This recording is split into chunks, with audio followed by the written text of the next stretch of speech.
திருச்சிற்றம்பலம்.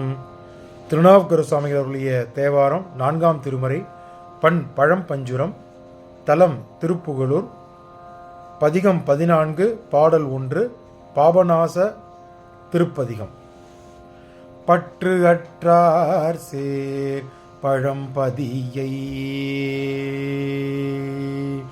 பற்று அற்றார் சேர் பழம்பதியை, பாசூர் நீலாய பவளத்தை, பற்று அற்றார் சேர் பழம்பதியை, Pasur நீலாய பவளத்தை, சிற்றம்பலத்து M திகழ்கனியை, சிற்றம்பலத்து M திகழ்கனியை, தீண்டற்கு அரிய திருவுருவை, சிற்றம்பலத்து எம் திகழ்கனியை, தீண்டற்கு அரிய திருவுருவை, வெற்றியூரில் விரிசுடரை, வெற்றியூரில் விரிசுடரை,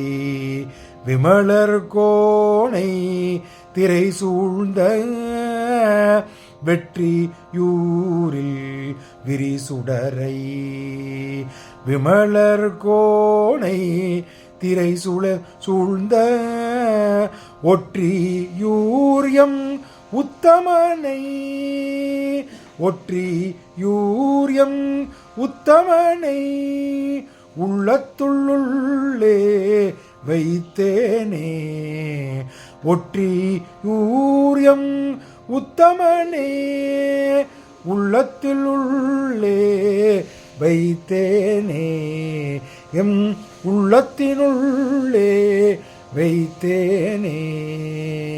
திருச்சிற்றம்பலம். திருச்சிற்றம்பலம். இந்த முதலாம் பாடல் விளக்கத்தை பார்த்து விடலாம். இந்த பதிகம் அருமையான பதிகம், பாபநாச திருப்பதிகம் என்று அப்பரசாமிகள் இதை நமக்கு கொடுத்துள்ளார். இந்த பதிகத்தில் உள்ள அத்துணை பாடல்களிலுமே பார்த்தீர்கள் என்னவால் 276 மூவர் பாடல் பெற்ற தலமாகிய விளங்கும் அத்துணை தலங்கள் நமக்கு அருமையாக உள்ளது. அதை மற்றும் 147 வைப்புத்தலங்கள். வைப்புத்தலங்கள் என்னவென்றால், தேவார பாடல்களில் ஒரு பாடலில் ஒரு பதிகத்தில் குறிப்பாக அப்பர் சுவாமிகள் மூவரும் பெருமான் மேற்கோள் காட்டியுள்ளனர். அதற்கு தனிப்பதிகம் நமக்கு கிடைக்கவில்லை. அதை தான் வைப்புத்தலங்கள் என்று கூறப்படுகிறோம். இந்த 276 மற்றும் 147 திருத்தலங்கள் அனைத்தும் 7ஆம் நூற்றாண்டு 6ஆம் நூற்றாண்டில் கட்டப்பட்டன. நமக்கு கிடைத்த பொக்கிஷங்கள். நாம் அனைவரும் அந்தந்த தலத்திற்கு முடிந்தபோது சென்று எம்பெருமான் திருவடியை வணங்கி அவன் அருளுக்கு பாத்திரமாக வேண்டும். இந்த முதலாம் பாடல் விளக்கத்தை பார்த்து விடலாம். பாபநாச திருப்பதிகத்தின் முதல் பாடல். இதில் என்ன சொல்றார் அப்படின்னா, உலக சுற்றங்களை விட்டொழிந்து சான்றோர்கள் ஆகிய சான்றோர்கள் எப்பொழுதும் உலக சுற்றங்கள், பாசங்கள், பந்தங்கள் அத்தனையும் வேலெடுத்து எம்பெருமான் மீது திருவடியே கதி என்று விற்பார்கள் அல்லவா. இதை சொல்கிறார். அத்துணை சான்றோர்கள் சென்று சேரும் பழம்பதிக திருப்புனைவாயல். திருப்புனைவாயல்ங்கிற முதல் பதிகத்திலேயே சொல்றார். முதல் பதிகத்தை இந்த முதல் கோவிலை மேற்கோள் காட்டுகிறார்.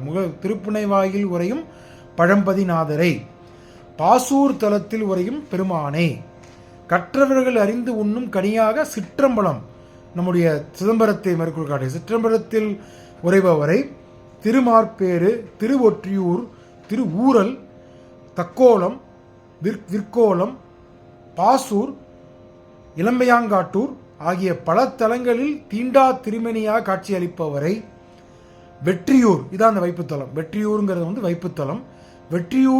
வெற்றியூரில் விரிந்த சுடராக காணப்படுபவரை, ஆணவம், கண்மம், மாயை, இந்த மும்மலம் சைவ சித்தாந்தத்தில் மிகவும் முக்கியமான அங்கம் இது.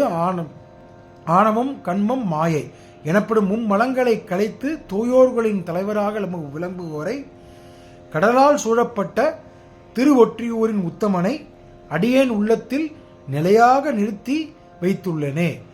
எப்படி சொல்றாரு பாருங்க, அருமையா எத்தனை தலங்களை மேற்கோள் காட்டி திருவொற்றியூரில் இருக்கும் கடல் சூழப்பட்ட திருவொற்றியூரில் இருக்கும் எம்பெருமானை நான் என் மனத்தை வைத்துள்ளேனே, உங்களுக்கு ஒரு சந்தேகம் வரலாம், இதில் என்னடா திருவெற்றியூர் கூறுகிறார் ஆனால் திருப்புகலூர்னு சொல்கிறோமே. இந்த பதிகம் பாடின இடம் திருப்புகலூர். அந்த திருப்புகலூருள் நினைத்து கொண்டு அத்துணை தலங்களையும் மனதில் நினைத்து இந்த பதிகத்தை பாடியுள்ளார் அப்பர் சுவாமிகள். திருச்சிற்றம்பலம்.